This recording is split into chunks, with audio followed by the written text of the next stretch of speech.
This is Russian Radio, and you're listening to the 2 p.m. special with Tom Whitefield and Finn.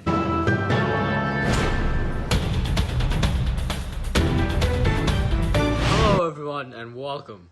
It is currently 2 p.m., and you can be expecting a few clouds throughout the day. Here joining me is Finn. We will be discussing Russia in the past 9 years. Hey, Finn, how are you doing today? Okay.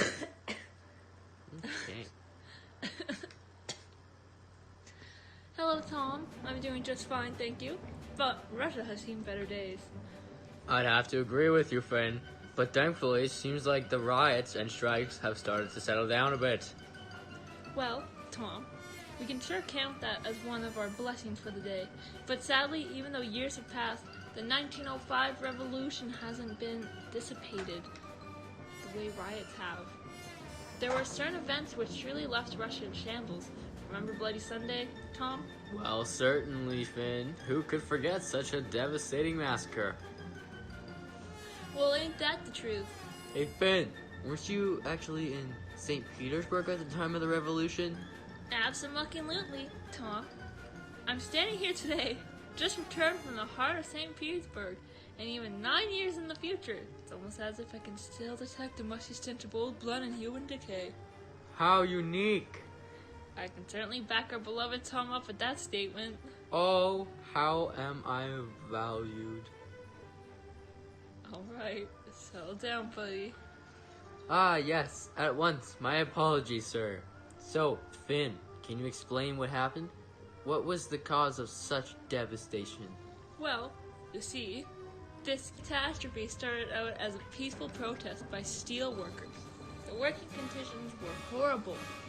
Russia was, and still is in, economic slump, and many people were angered with the war with Japan.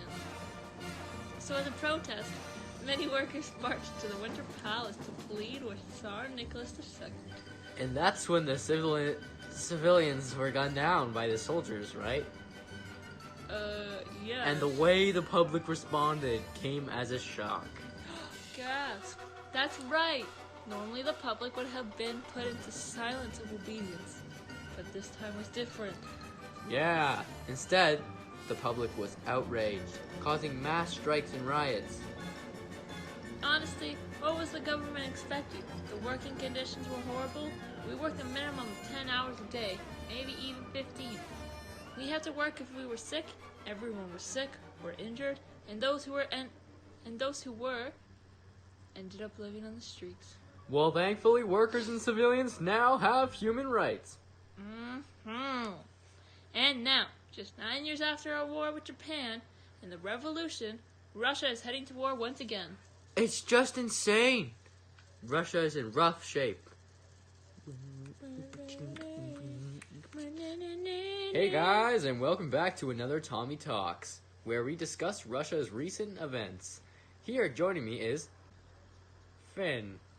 Hello, and yellow. It's currently 2 p.m. To start out this segment, we will be discussing Russia throughout the war, starting with their first offensive launch by Germany and East Prussia. Finn, what are your thoughts? Well, Tom, from what I've heard, Russia was successful in its attacks. The army continues to push on, and the first and second armies have already compromised the German positions. What a knockout! But sadly, the greater the success, the greater the fall. Because all of this success, the army continued to march farther and further, leaving their logistical support behind. Yeah. That's when it started to go south for Russia. After loss upon loss, the Germans charged, wiping out the Second Army and forcing Samsonov to kill himself. After that, a German general led an army to wipe out Russian troops and push them out of Prussia. Let's be honest, Russia wasn't that victorious in the Great War. Well, yeah, 9 years before Russia had just gone out of a war against Japan. And then they proceeded to have a revolution. It really hasn't been a good time for Russia. It's just sad. I agree. During the First Battle of Syrian Lakes, we lost around 56,000 men. and 100,000 were captured and kept as prisoners. It truly was a devastating battle. Why was the battle so devastating? What went wrong? Well, Tom, it was a surprise attack. The Russians didn't see it coming. It was the second major defeat led by Erich Ludendorff.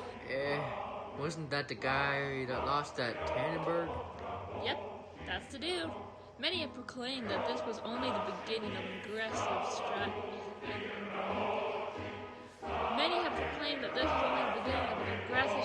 Placed by the Germans. Do we know what the strategy was? Well, we're able to guess, but we can guess that the Germans, that they could kick Russia by ensuring that if the Central Powers could win multiple battles on the Eastern Front. Whoa! Oh, dang, boy. That's some good stuff right there. It's been a rough 2 decades for Russia. You can say that again. Russia recently signed a peace treaty. Very interesting. Very interesting. Now this concludes our 2 p.m. broadcast. Very nice. Join us next time as we're going to be broadcasting again. Thank you for joining us on this episode of Tommy Talks. And we'll see you next time. On this next episode of Tommy Talks.